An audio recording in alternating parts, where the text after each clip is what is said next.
ma-divert your attention sa mas practical na lang muna. Okay? Yun po.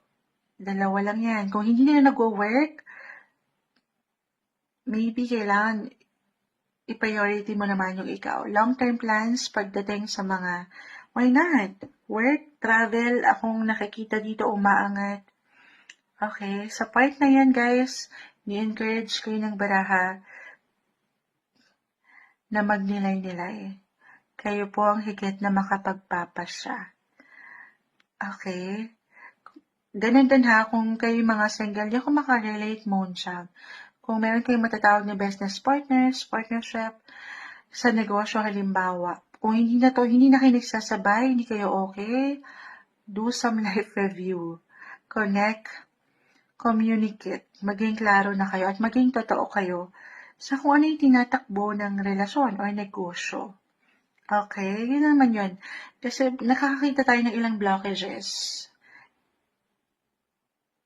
Hindi napapaangat yung magagandang opportunity sana, pwede pang ihain sa inyo ng universe.